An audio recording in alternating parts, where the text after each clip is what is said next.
Good morning, everyone, and welcome to today's webinar, Growing Your School Garden. This webinar is being presented through Project PA, a collaboration between the Pennsylvania Department of Education, Division of Food and Nutrition, and Penn State University. I'm Elaine McDonald, Director of Project PA, and I will be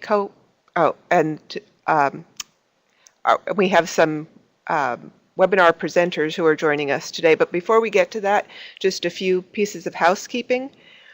We will take questions following today's presentations. You can type your questions into the chat box at any time, and we will collect them and save them until the end. The chat box is on the right-hand side of the screen. In the file share box at the lower left-hand side of the screen, you will find the slides in handout format available to download. At the end of the webinar, a continuing education certificate will be available to download from the file share box. Finally, we are recording today's webinar, and we will be posting the audio from the webinar along with the presentation and the Q&A on the Project PA website. Okay, our presenters for today's webinar. First are Tegan Bernstein, who is Senior Program Specialist at the Office of Community Food Systems of USDA's Food and Nutrition Service Mid-Atlantic region. Tegan is the Farm to School Regional Lead for the Mid-Atlantic region, and her specialty happens to be school gardens. So we're grateful to have Tegan joining us today and thankful for her support, not just in this webinar, but in much of our farm to school work. Then we have so many examples of successful, inspiring school garden stories across Pennsylvania, but today we have representatives from 2 school districts with us to share their school garden stories. First, we'll have Gina Giratina, who is the Director of Nutritional Services for the Penn Ridge School District. And then from Lowers Park Elementary School in the Reading School District, we have Gordon Hudick, Principal of Lowers Park Elementary, and Nick Hemrick, School Garden Volunteer. Okay, and with that, if you bear with us for a few seconds, I will pull up our first presentation.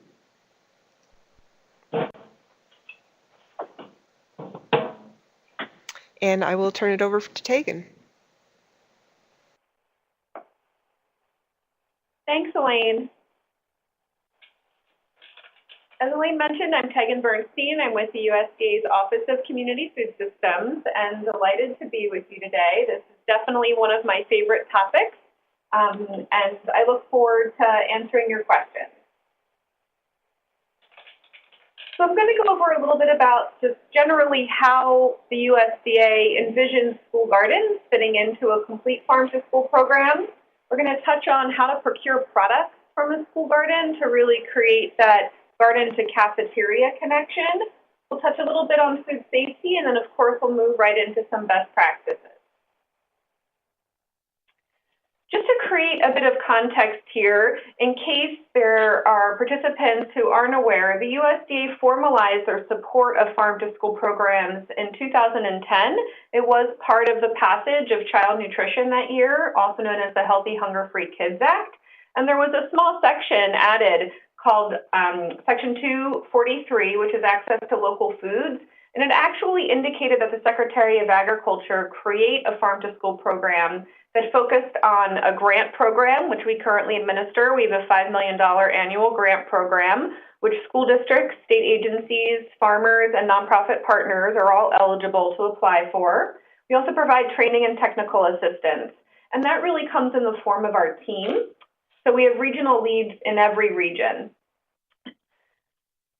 Just to further that context, the USDA defines a complete farm-to-school program as the combination of serving local food in a child nutrition program with food and agriculture education. So we consider either one of these farm-to-school activity, and when you have both of these components combined, that's considered a full farm-to-school program. We sometimes get questions such as, how do I sign up for this program, or how do I register my program? And there isn't a set program that needs to be followed besides making sure that these two components are somehow integrated. Of course, school gardens naturally fit into that, as they can serve both as an outdoor classroom as well as a source of food for nutrition education, and in some cases also as a source of local food for child nutrition programs. I wanted to share this slide. This is a picture from our agricultural library, and the first school gardens, or the government really supporting school gardens on a large scale, comes from 1919, which really predates any child nutrition program. So while it's wonderful to see this resurgence of school gardens happening across our nation, at this time there were about 30 to 40,000 school gardens that were known across the U.S., and it was really considered not only a form of food security for students who were really starting to attend public school, but also sort of an educational piece, wanting to ensure that as families started to move towards urban areas, they still were able to retain information around agriculture and knew how to feed themselves. So this was part of everyday public school in our country. And in addition, students were able to bring some of those vegetables home, making sure that their family had access to that much needed nutrition. Our team also puts out a farm-to-school census. We've completed 2 farm-to-school censuses in the past 4 years, and we're gearing up for our 3rd one in a year, so in winter of 2019. And we do ask every school food authority, every child nutrition program in the nation, a number of questions, and one of them is about school gardens. So this is just a few results from the 2 censuses that we have, and you can see that there was a 42% increase from the original census, and we really know that our former census wasn't capturing all of the school gardens, so we know that we'll see an increase in 2019 as well. And I'm sharing this on here in case some people on the line aren't necessarily the person who receives the census. It would be your food service director, to make sure that if you have school gardens at your schools, you're thinking of starting one, that whoever is responsible for responding to the census knows about your garden,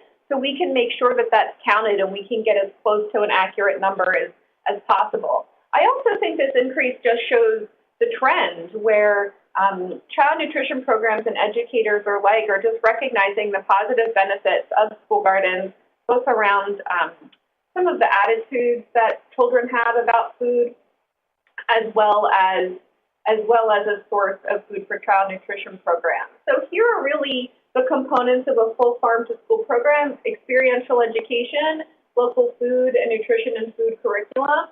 And we've seen programs where school gardens really are at the heart of those programs. So sometimes school gardens are a component of a farm-to-school program, but more and more we're seeing school gardens really encompass all of those pieces and are becoming the heart or the umbrella of that program.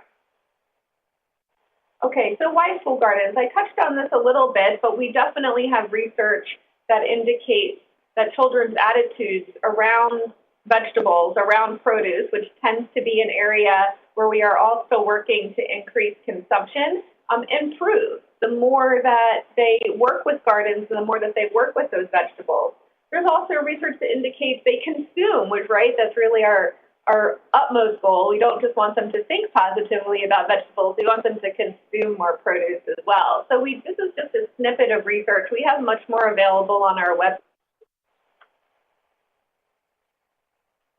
So we know that we've seen meal participation go up, and again, some of the research that can be referenced on our website when there are school gardens that are incorporated in child nutrition programs.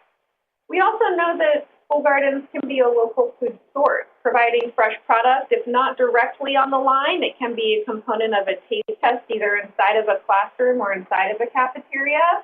And of course, education and communities. School gardens are just a really wonderful way of connecting child nutrition programs with the rest of their school environment. Okay, so getting a little bit into procurement here. I know that procurement has been sort of the word of the year for many state agencies in doing some work, and I just wanted to share the ways that child nutrition programs can appropriately bring in school garden products into the cafeteria. And the great news is that with school gardens, you have a few more options than the normal procurement procedures for the rest of the products that you bring in. The first option is donation. So absolutely, if that is something that child nutrition operators would like to do, they are absolutely allowed to accept school garden products into their cafeteria. There is nothing from the USDA saying that cannot happen, and actually, as hopefully is evident by this presentation, we are encouraging school gardens as a best practice in child nutrition programs. This second one is the nonprofit school food service account investment, and essentially this is referencing the fact that should child nutrition program operators choose to, they are able to use some of their child nutrition funds to purchase products for the school garden, such as seeds and tools, supplies. There even can be some staff time. So I think we're going to hear from some of those people later today, but there even can be staff time where that person would possibly be a school garden coordinator half of the time and then might be a menu developer the other half of the time. So there's a variety of ways that reimbursement dollars can be used to support school gardens, and in that instance, the child nutrition program is then able to just receive products that are equal or greater to the amount of the investment that was made. So it's investment in kind of a loose sense where generally money is not exchanging hands, but there is money that is allowed to be invested from the nonprofit school food service account fund into gardens. Interdepartmental agreement. So essentially, this has to do with who the school garden is run by, or if there are products being sold to the cafeteria, where that money is going. So in this case, if it's a public entity, so let's say a science department at the school or another public entity, let's just say like a health department or any public service, if they are running the garden and the child nutrition program wants to purchase products from that garden, they can have what is called an interdepartmental agreement, which means both parties come together to agree upon a fair market rate, and the child nutrition program can purchase directly from them without going through another procurement procedure, as it is a public-to-public fund exchange. Micro purchase, we're getting more now into some more traditional options. This is a relatively new purchase procedure where essentially without completing a competitive procurement for under $3,500 per purchase, child nutrition programs are allowed to make these smaller purchases. There are sort of two notes. The first one is that you want to make sure that you're still documenting everything. This is a different process than an interdepartmental agreement because there is a monetary limit. And additionally, you cannot return to the same vendor again and again. So this wouldn't work if the cafeteria wanted to purchase every week from the garden. It would work if there were one or two big harvests a year. And I'm happy to answer any questions about that later. And then finally, informal procurement. And we do see some districts using this. It's not as frequent because, as you can see, there are so many other ways to bring school garden produce directly into the cafeteria. This is also known as 3 bids and a buy, where you would receive different prices for the specifications that you write down, and then you look for the highest quality product at the best price. And a question often comes up, can those two other sources be other school gardens? And the short answer is yes, but they don't have to be. It can be any other two vendors that are able to provide those products. All right, so this is just a quote to demonstrate something that even though I've been doing school garden presentations for over 4 years now, I still hear that there really seems to be this myth out there that the USDA doesn't allow school garden produce in the cafeteria, and I just want to bust that myth. So there is absolutely nothing that says that child nutrition programs cannot purchase products from school gardens. It's not even something that's discouraged. It's something that we've created quite a few resources to show the different pathways about how that can happen, and it's something that my team is personally out presenting on very, very frequently. So I don't know if there's anyone on the line who still thinks that, but I still feel the need to put that in there, just wanting to make that sure explicitly clear that the USDA is definitely not discouraging this and, in fact, considers working with school gardens the best practice in your child nutrition program. So the sort of second thing that comes up is that there's somewhat of a belief that that there are special food safety requirements that the USDA has that school gardens don't fit, and that's also a myth. So the same food safety rules apply for all produce procured and served in cafeterias. And I also just want to point out that because of the proximity to the cafeteria, there's a much shorter supply chain. And if anyone on this call has attended Produce Safety University, you know that one of the weaknesses in a food safety line is essentially how far that product has to travel, as there are so many links where that could break down. And the great thing about school gardens is that child nutrition programs generally have greater oversight of those actual products than any other product that's coming into your cafeteria. So I think it's pretty easy to make the argument that you can have a really, really strong food safety program when you're bringing in products from the school garden, because you know exactly where they're coming from and exactly the type of production methods that are used. Just wanted to briefly go over a few concepts of food safety surrounding gardens. So the first one is the history of land use. It's helpful to know what was happening before that school garden was developed on that land. Just wanting to make sure that if there are things being grown in the ground and there is a history of heavy metals in your area, that soil sampling before the garden is started, or if you're starting just to bring the products into your cafeterias done by cooperative extension, the soil samples tend to not be a very expensive process at all. And then also just noting what kind of production methods they use. Appropriate compost is something that's very encouraged. If there's other fertilizer use that might be a different type besides compost, you would just want to have awareness around that. Water sources.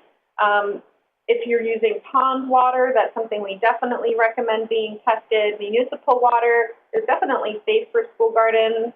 And then finally, of course, rain barrels tend to be very popular. And if you're watering at the roots, and if they're root vegetables and you're not harvesting the same time that you're watering, we have lots of guides for how to appropriately water your gardens using rain barrel water.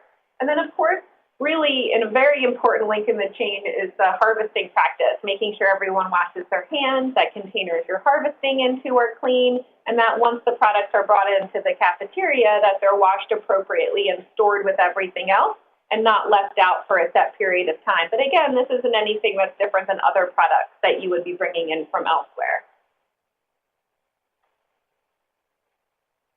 I just have to note that you always want to check with your local health department. Many of them don't have school garden specific regulations, but a few of them do. So you would just want to make sure that you're abiding by any of those should they exist. Okay, so I just wanted to give, I know we have some great Pennsylvania examples, but I just want to give an example from Colonial School District in Delaware. This is Paula Angelucci. She was a USDA Farm to School grantee. They're just wrapping up their grant, just to kind of show you, what can happen in a different state that's also in our region and really close by. So Paula works at Colonial School District, and William Penn High School is the largest high school in the state. So it's actually a really diverse high school in many different ways. And again, they draw people really from all over the state. And they've really taken their school garden and integrated it as part of the curricula. They have 16 majors inside of that high school that students can decide that they want to go in. Culinary arts and agriculture are two of those majors, and this is something relatively new that's happened that really was developed the same year that they applied for their USDA Farm to School grant. And so the students do spend school time out in the garden as part of working through this track here. So they do have a full greenhouse. It was not in use 5 years ago. They've revitalized that. So their horticulture classes and horticulture club grow all of the seedlings there. And then their ag majors, they also have chickens that they do use the eggs in the culinary program, but not in the child nutrition program there. There just aren't enough. And they also have a phlebotomy major, and so some of the students will start to take blood. They also have goats there from the chickens as well as from the goats as part of their education. This is just a little picture of the harvest. They have a little over an acre, and they really did stick to growing a lot of greens. They realized that gave them the most bang for their buck, and they have plenty of opportunities to plant during the school year and let those plants come to full maturity so that students really see the fruits of their labor, and they really know when the salads that day are made from the products that were grown in their garden because their classmates are telling them when they harvested. And note these food safe and easily sterilized harvesting containers, and those are brought right from the farm to the back door of the cafeteria where they're then cleaned and stored. This is a meal from Colonial School District, and this was a special day. They don't have asparagus every day. This was a special day in the spring where they did source asparagus from a local farmer. That's a whole grain breadstick. In the back, there is lasagna made with commodity ground turkey. And then that is a kale salad with like a honey vinaigrette, and those greens are grown on their farm. So just an example of how school garden produce can fit into a child nutrition program, complemented by sourcing products from elsewhere. Okay, and this is just an example from Detroit, Michigan, and I wanted to share this because this is a little bit of a, they've really taken the nonprofit school food service account investment to the highest levels. They have many other partners that help them with their gardens, but they do have full-time staff in the child nutrition program that are paid to work on these gardens. Some of them, again, are over an acre. Some of them are just 8 raised beds. And most of it is funded through the child nutrition program there, and all of the products go back either into the cafeterias or as taste tests inside of the cafeterias. And I also wanted to share this. This is a food service management company, and they work with gardens in their schools. This is Whitson's Culinary Group, and they have an agreement with those gardens that they will purchase products here and there. And because they are already procured by the school district, they are allowed to just decide that as an FSMC, and they recognize how they really think that gardening is important to keep up their participation rates in their program, and so they wanted to create that positive relationship between the FSMC and the schools, and gardening worked really well for them. So that they buy on a pretty regular basis, and they've expanded their gardens to many of their schools. I just wanted to note, if you haven't visited already, to please visit our Farm to School website. We have more garden policy guidance. There are fact sheets on school gardens. There's also a full Farm to School toolkit, and we have a 12-part webinar series that's available on procurement as well. And then I have another little website down here. It's lifelab.org, and they are currently the hosts of the National School Garden Support Organization Network, meaning that their website is really a compilation of a wide variety of school garden resources that are available. They have lots of curricular resources, lots of garden to cafeteria food safety guides. I just wanted to put that up there as another resource to share. Okay, and I think that we are holding questions till the end, so I'm happy to turn things over to Elaine. Thank you very much. Thanks, Tegan. That was fantastic. Yes, as Tegan mentioned, we will hold questions until the end, but if you have any at any time, feel free to enter them into the chat box, and we'll collect them and save them until the end. You might have noticed that a lot of people seem to be sharing their email addresses in our chat box, which is fantastic. If you're wondering why that is happening, if you missed that, one of our participants, Mike from Garnet Valley, expressed an interest in sharing ideas among participants of the webinar beyond the webinar.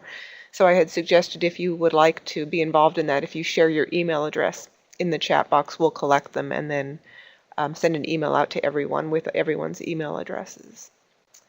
So we are now going to turn it over to our next presenter,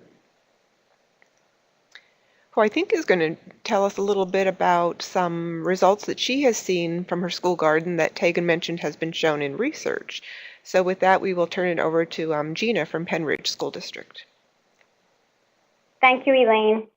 My name is Gina Giratina. I am the Director of Nutritional Services at the Penridge School District, where we now have 3 successful school gardens. So I wanted to share with you all today some of our successes that we have had and how we actually got to the point of having 3 gardens at our schools. So I'm going to go over planning and preparation, implementation, celebration, and duplication. So planning and preparation is a key step, obviously, in starting any project. But the first would be to identify your location. Where is the actual garden going to go? Is there enough space for it? Is there a water supply? Things that are key for your implementation of a garden.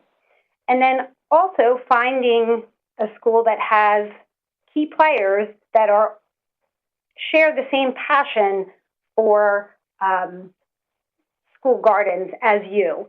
So people like the cafeteria staff, the custodians, the principals, the teachers, and the parents. All of these people play a key role in having a successful garden. We created a garden committee from there and set roles for people such as the project coordinator, an on-site key contact person, and then volunteers. We set meeting dates and timelines, and we found this to be very helpful so that we could get our project accomplished. It took a good 6 to 9 months of preparation before we actually had our ribbon cutting ceremony on our first garden. You also need to identify your garden needs. So things like what kind of construction materials you will need for if you're doing raised beds, or if the area would need some sort of fencing to keep out any deer or rodents from getting into your garden. And then deciding exactly what you want to grow. You need to ask yourself, what am I going to use this for? Is it for the cafeteria use for the National School Lunch Program? Are you going to do taste testings in the classroom? So all of those things are important in your planning. And then also, you have to begin to identify your costs and prepare a budget. So some of the things that we looked at to actually get our gardens off the ground, there's USDA grant opportunities. The Project PA mini grant opportunities is what we were fortunate enough to be awarded that got our gardens off of the ground. And then local grant opportunities. Look within your own school district. My district has an education foundation, and they offer grants for things that will help students, and the garden is definitely one of them. And I also wanted to just say, you never know where you're going to find these opportunities. I was reading the School Nutrition Association magazine yesterday, and there's a grant out there right now. Actually, they're calling it a sweepstakes from Smuckers, where you could get up to a $15,000 award to start a school garden. And I can share that information later as well. One of the big things that we did that was super helpful, we solicited donations from so many different places, and we were so fortunate, and actually I was surprised at how much companies are willing to donate. So we asked Home Depot, Lowe's, garden centers, tractor supply companies, actually a lumber company, and we had such success. We had wood donated for building of our raised beds. Soil was donated by a local company where their child attends in our district. So the community is also willing to give towards gardens so that we can have a community involvement. And then finding volunteers, trying to find like-minded people. And what we did to find these folks, we set up a table at our local farmers market, and we had students from our garden that helped with us come out, and we talked to local community members, and we found 3 different people who have past gardening experience that now are involved in our garden program here at our district. So ask, ask, ask. And then once you have all your planning done, you're ready for your implementation. So our first step was constructing our gardens. We did raised beds in all of our locations, and our maintenance department constructed all of our boxes for us. We attended PTA meetings at each school so we could tell the story to the parents of what our plan was to start growing our own produce and utilizing that to the students in the school. And then planting day, we made a very big deal about getting the kids involved. We started out our first garden with our student council members, and there's a picture of them on the lower left-hand side planting all the seeds. And then the second utilization we used was we have some garden clubs already in place in our district. And this was key for us in our second and third gardens because it was already there. They were gardening, but it was just with flowers. So we implemented and added in our vegetables. And it was great because we already had kids that had a passion for gardening. And then on planting day, this is a picture, one of the schools saved all of their paper shreddings for us, and we used that as a weed barrier for our garden. So again, it's getting everyone in the school involved. So, you know, the school secretaries were even involved just because they were saving the shredded paper. And then tending to the garden is always a challenge because it needs a lot of TLC. In the school year, we have students that tend to all of our gardens. The garden clubs at each school, they go out during their recess time in my two elementary schools, and those students help water, weed, and tend to the garden. During the summer months, which is where you realize that we don't have any staff in, but someone has to tend to the garden, we have found great success with a website called Sign Up Genius, and we go in and set up 2 time slots per day in the summer because it's extremely hot. We have someone come in the morning hours and water and weed, and then we have someone come in later in the evening and do the same. And as a thank you for people who come in and help us, they are allowed to take any produce that is ready to be picked for their help. So that has been a great learning for us.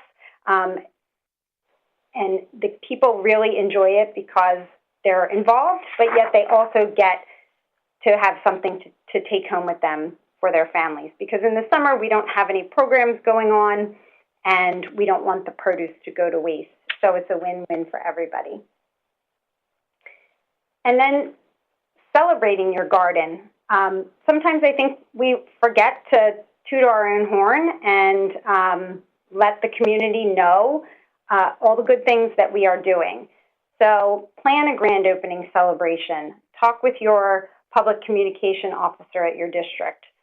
Notify local TV stations and newspapers, and send an email blast to the entire school district community. On this, I put this picture on here of a banner that we had made, and keep an eye out for promotions at Staples. This banner was $10.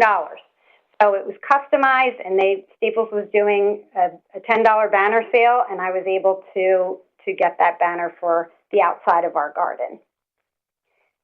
And then I wanted to just share, this was our first garden that we had, and we did a big ribbon cutting ceremony with the entire school on Earth Day. And it was a big success. Here's just a picture of all the kids outside before we cut the ribbon. And then I consider this celebrating, is promoting your school garden at the school level in the cafeteria. So anytime that we make something for the students, we put a sign that we're using the items that were grown in the garden. And it is absolutely amazing the difference of how kids will take and try something that they know was grown right there on their property. An example that I wanted to give was last year we grew sweet potatoes, and I can normally not get our students to take sweet potatoes when we have them on the menu, or we harvested them from the garden. The ladies in the cafeteria cut them, they roasted them. We ran out of sweet potatoes by the time the second lunch period came around. So the kids were so excited to know that they came to their cafeteria from right outside the door. Do garden tours. We like to show our gardens off, so parents are allowed to come and take a look at them. Preschools, we do a preschool program at our high school, and the kids get to come and see what's going on in the garden. So it's a lot of fun. And then lastly, add it to your website, add it to your menus. We always try to add that stuff, again, so that parents know what we're doing. And on that note, I also wanted to just say, on average this past year, we saved about $300 per school on produce because we didn't have to buy any tomatoes, green pepper, or zucchini until the second week in October because we had so much coming from our garden. This is just a photo I wanted to share again, how we put a little sign. This was homemade vegetable soup that was made from one of the elementary school gardens. And then lastly, the project can be easily duplicated. I did my first garden, and then I learned from some of the mistakes that I made, and it was so much easier to do my second and third gardens from there. Key for us is student involvement. The students feel like they are involved in the project. You'd be amazed how much less work it is for you because the kids are just really into doing things for their school. And then each year we try something new. On this picture on the right, this is a little herb garden that the kids planted, and that simply is an old palette that we spray painted with black chalk spray paint. So the kids then wrote on there what the actual herbs were. And then our second year, we grew all of our seeds indoors under a grow light before we planted them in the three gardens. And the kids, it was set up in the hallway of one of the schools, and the kids got to watch the seeds grow. And I wanted to show you some pictures of how that ended up. So we, started them on the left-hand side, and they were real tiny, and then here comes our finished product. That was our garden that grew so well at the end of last year. So that takes me to the end of my presentation, and I wish everyone the best of luck if you're going to begin a school garden, and I would be honored and so willing to help anyone that has any questions. Thank you very much. Thank you, Gina. Really, really nice presentation. I really enjoyed hearing about how you looked at the cost savings of having the school garden, cost savings to your school food service program, as well as that you were able to document what research has shown that kids are more willing to try items if it's grown in their school garden or if they had a role in growing the item. So thank you very much. Again, if you have any questions for Gina, please include them in the chat box and we will address them at the end. But first we have our final presentation from the Reading School District. We have Mr. Gordon Hudick, Principal, and Nick Emmerich, School Garden Volunteer. So I will turn it over to them. Thank you. Thank you very much. I think as we start to go through the presentation. Our project with gardening actually started back in around 2000. So we've been working with urban redevelopment and gardening for the past 17, 18 years. And initially, our presentation does not go in the order of how we establish gardens. Initially, our gardens started based off of an urban redevelopment initiative in our community. And I was basically looking to create safe passage for an area for kids to come to school that was very dangerous and very dirty. So our first gardening project really started to refurbish an area of the city and provide sidewalks and electric and lighting and safe passage for kids and families. And from that first project, we've grown into 6 different education gardens. Our gardening started to expand that we look to tie it into all our education. We look to tie it into our career education. We look to apply learning. We look to create learning environments that are exciting for kids and to expose our kids to experiences they never had, expose our kids, expose our families. We also try to expose our staff. We want them to think of school as a lot of incidental learning, a lot of hands-on applied learning that meets the state standards and can enrich what we're learning in reading, math, language arts, science, social studies. So in all of our gardens, the 6 of them, we have lessons that we designed from pre-kindergarten through 5th grade. There are 8 lessons in the first semester of the year, and there'll be 8 lessons in the second semester. Plus, there will be all the activities that occur during summer school, not only with the regular summer school students, but with the garden club and the community. So the first part of our gardens that we had shown were the art gardens, and that's really when we tried to make the school an urban environment that when people come visit, they can't believe a city school looks like this, and that the opportunities we have for kids. So the art garden itself is just the entrance to the school, and it incorporates work from local artists and work from our school staff. It features perennial plants. It has an outdoor living room covered with hops and seating for parents and students that they can use at dismissal or when they come to school. Our next garden is our ABC garden. That was one of our initial gardens we had developed, and that came from a conservation grant that we had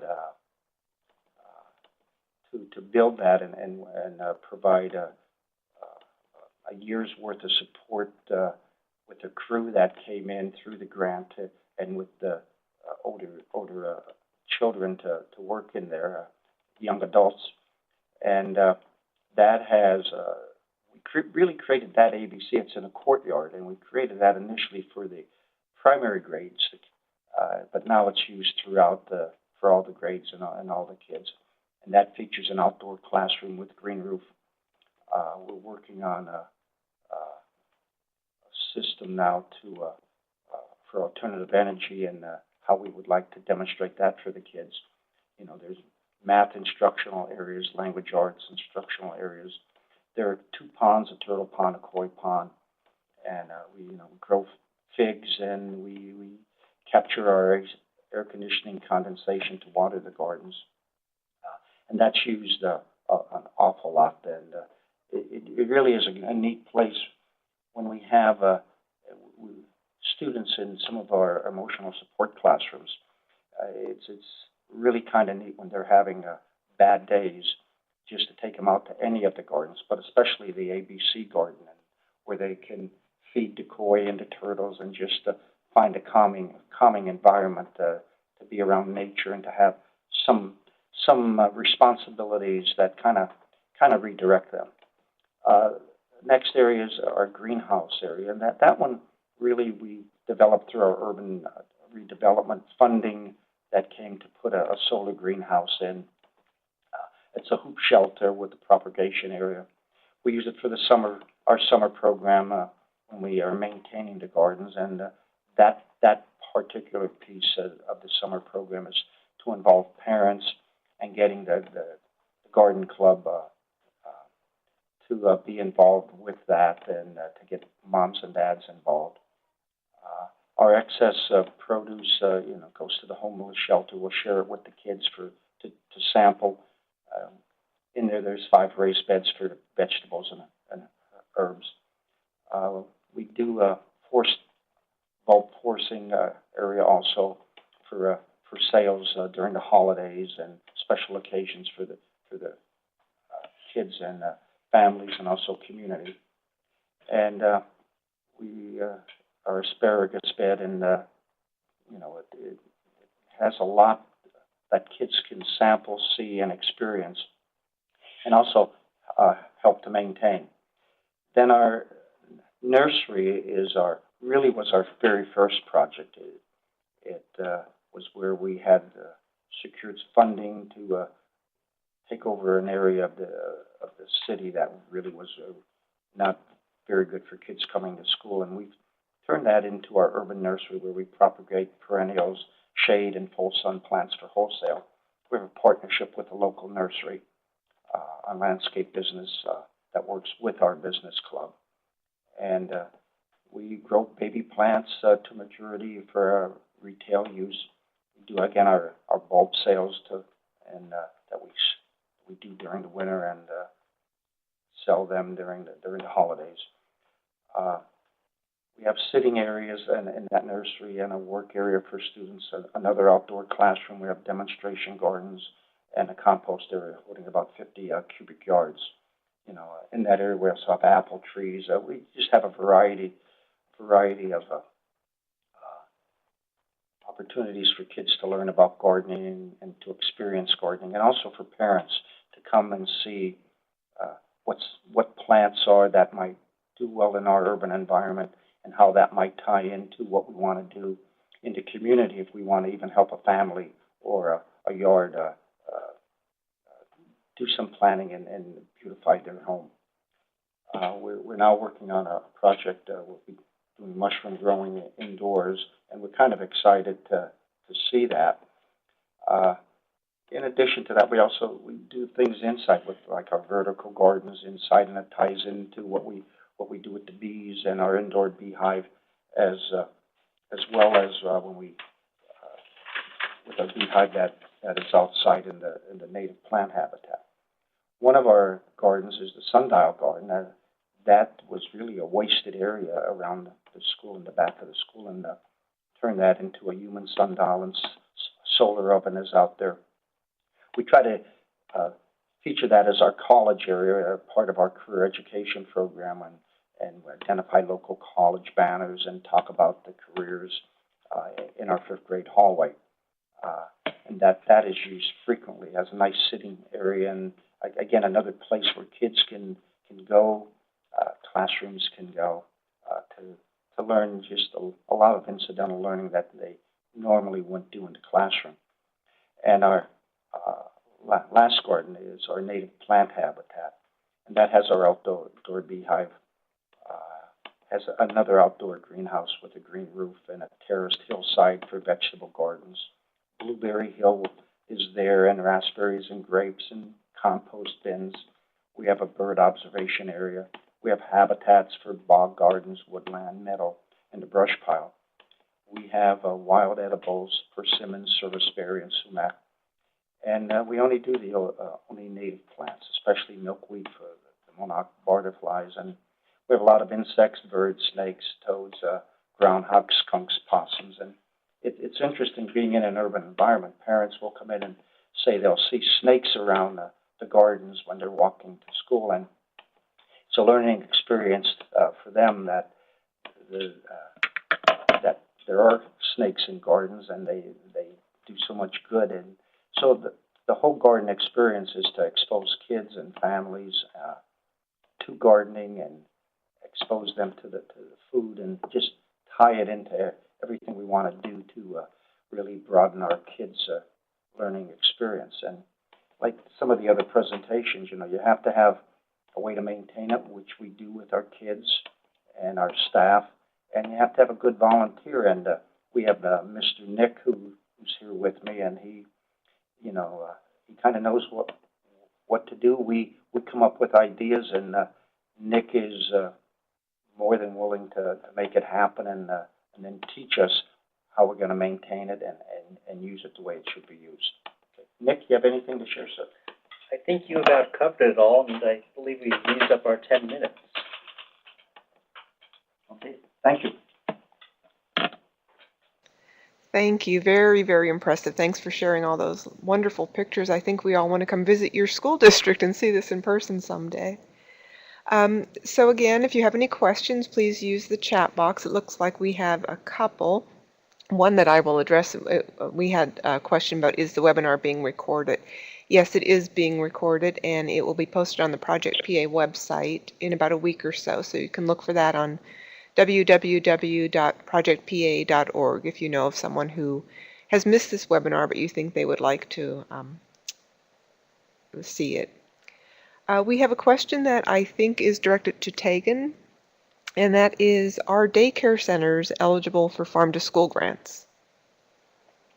So currently, daycare centers are not eligible for farm-to-school grants unless that daycare center is housed inside of a school that operates the National School Lunch Program. So essentially, sort of the dividing factor is if there is a National School Lunch Program, which could be breakfast or NSLP, and then the daycare center is in that same physical location or is operating under the same school food authority. Okay, thank you. We have one more. How are gardens managed over the summer months? So maybe both of our presenters can address that. Gina, would you like to go first? Yes. So over the summer, I get volunteers to work on our gardens. So I said in my presentation, there's a website called Sign Up Genius, and I create a schedule of 2 times a day, morning and evening, to have volunteers come out and water and weed the garden. And that link gets email blasted out to every family member in the school where the gardens are. It's been extremely successful, and actually one of the students who was at an elementary school and then moved up to the middle school, her mother had contacted me and said, even though we're not at the school with a garden, can we still, you know, help and go in over the summer and help with the garden? And I, of course, said yes. And then the people take the produce that's ready to be picked as a thank you for helping out. So none of our stuff goes to waste. Usually, it just ends up working out. But if I didn't have that Sign Up Genius website, it would be difficult, I think, to try and figure out how to manage them over the summer. But that's what we do, and it's been very successful. Thanks, Gina. Gordon or Nick, do you have anything to add to that? Yeah, we manage ours during the summer, during regular summer school, and the kids are in. They run their summer school lessons, and garden lessons are included. So there's the kids taking ownership and the staff who are also at summer school. But in addition to that, we run the entire summer a garden camp, and that has a staff member and the garden clubs involved and parents, and they do garden maintenance in addition to all the harvesting and the education programs, and run the nursery. So we have those pieces, because if you don't have something established, it's really never going to work. You have to have that kind of commitment. And then between the time that Nick is in here doing things throughout the whole year, and then for myself, I'm I'm lucky enough I enjoy gardening, so I'm in a lot. And, you know, with a couple acres of gardens that we have here, it's a lot to maintain and a lot of ownership. So unless you're willing to work and go out and really sell your program, you know, it's not that easy. It's once you have it, it's work if you want to make it be special and get. And the key to that is getting people to buy into it. Thank you. Tegan, I don't know if you have anything to add from examples that you may have seen about how schools handle this? I think that, I'm not sure if this was mentioned, but I do think that partnering with organizations like Girl Scouts or Boy Scouts over the summer has been successful. And also just connecting with neighbors who live around the school. I know that there are some school gardens that have found that before they did that, maybe sometimes some of their produce would disappear, and after they reached out for formal volunteers in the neighborhood, they then had also sort of a neighborhood watch committee making sure that nothing was going on with their garden, and it was just really great for community relationships. So I think sometimes it can be, you know, uncertain how you think people respond, but I find when it comes to gaining ownership in the school garden, reaching out to community organizations and neighbors over the summer tends to work really well. Okay, thanks. Nicole asks, I'm struggling to get teachers to buy in and use their class time. Any ideas? Well, Go ahead. No, go ahead. I'm sorry.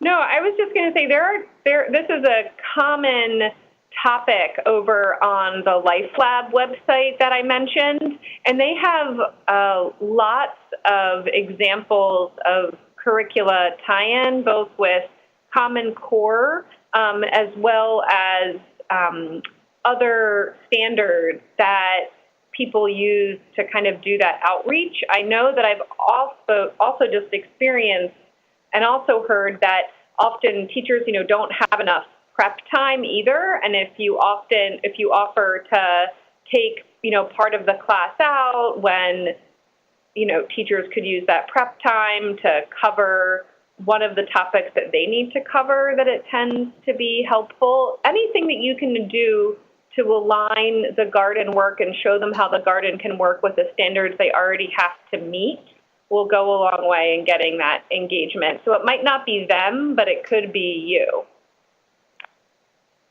Yeah, you know, many classroom teachers, we don't feel comfortable leaving their own classroom, especially to go outside and on their own try to find a way to tie into language arts and the math and the social studies. So we kind of do all that for them. We have staff, summer develop the lessons, tie it into the state standards. We make sure we have all the materials, all the resources they need, so when they go out, they kind of have their kits and everything they need and the lesson plans. We design it that we do it by grade levels, that they have garden days, and whether the garden days are coming out of their science block or their language arts block or math block, depending on the content in the garden that they're teaching. That's just built in and becomes part of the curriculum and the garden schedule. Okay, we are almost at 10 o'clock. We have a few more questions that we will get to, but in case anyone needs to leave at 10, I just want to point out that the certificate is available to download in our file share box in the lower left-hand corner of the screen. Okay, our next question. I currently have 2 rose gardens at my school. Are there any school programs or grants you know of that help support this?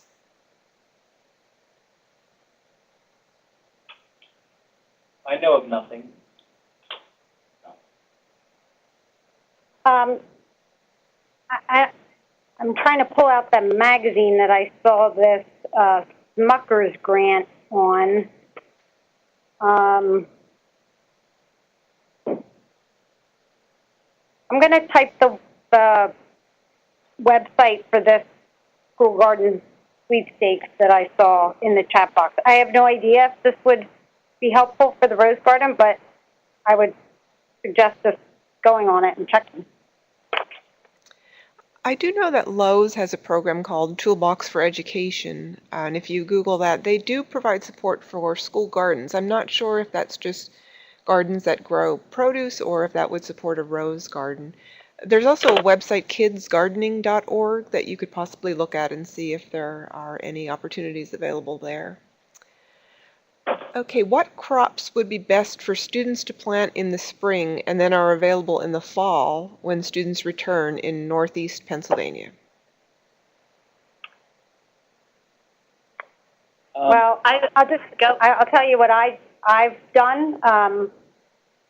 Tomatoes, cucumber, zucchini, squash, and sweet potatoes is what we do. I actually think watermelons and pumpkins and winter squash are a great option. There's certain varietals that have nice, really long, seed to harvest dates, and I think it's a really fun thing to come back to in September and have, watermelon. Even though it's sort of a one and done harvest, it tends to be really exciting for the students to see that. Of course, you would have to have someone water them over the summer. Okay, are there any educational or physical activities that can be tied in to encourage the schools to be more eager to encourage students?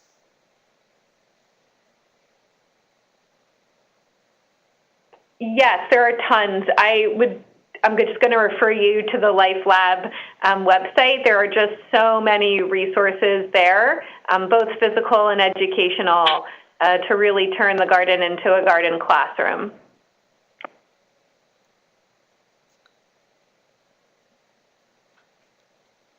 Okay, it doesn't look like we have any more questions, and we have passed 10 a.m. So I want to thank you all for participating in the webinar. I again want to thank our presenters. I think we had 3 excellent presentations today. Again, the webinar will be posted on the Project PA website, www.projectpa.org. And if you haven't done so, the certificate is available to download in the file share box. So thank you all again. Have a good day. Thank you.